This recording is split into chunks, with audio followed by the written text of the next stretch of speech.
এই দৃশ্য বাক্সা জিলাৰ ডুমুনি চাহ বাগিচাৰ। কাটি পেলোৱা হৈছে বাগিচাখনত থকা ওখ ওখ চিৰিজ গছবোৰ। কি বাগান এখন? এইটো ভগৱান বাগ বুলি কয়। ডুমনি ডুমনি গাছবিলাক চব উঘলিছে। উঠিছে অ, আৰু উখলাবা আছে বৰ্তমান। কটা হৈছে প্ৰায় ৫,০০০ জোপা গছ।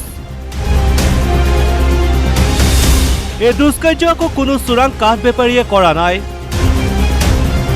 কৰিছে বাগিচা কৰ্তৃপক্ষই। পৰিচালক বিক্ৰমদীপ সিং শেখনৰ নিৰ্দেশত কটা হৈছে হাজাৰ হাজাৰ জোপা গছ। স্থানীয় লোকৰ মতে চাহ শ্ৰমিকক খৰি যোগান ধৰিবলৈ বিক্ৰমে কৰিছে এই দুষ্কাৰ্য। ভগৱান বাগ ডুমনি। ডুমনি কিমান গছ কাটিছে ইয়াত? ৫,০০০ মান কাটছে। কোনে কাটিছে এইটো? এইটো চাহেবে কোম্পানী কিয় কাটিছে? কিমান কাম কৰে ইয়াতে দিয়ে।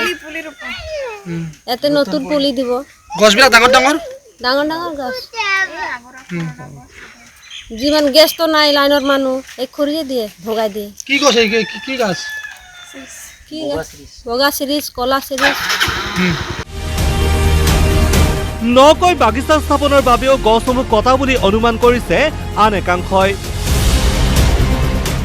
কিয় কাৰণে কাটিছে? এইটো তাৰ মানে সৰু পুলি ৰুবতো ডাঙৰ গছটো বয়া কৰিব।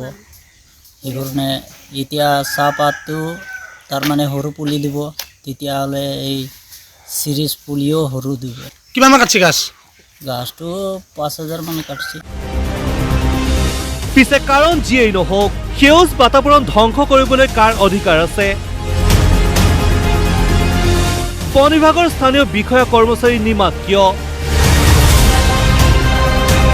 মুছলপুৰৰ পৰা শংকৰ ৰাজবংশীৰ ৰিপৰ্ট DY 365।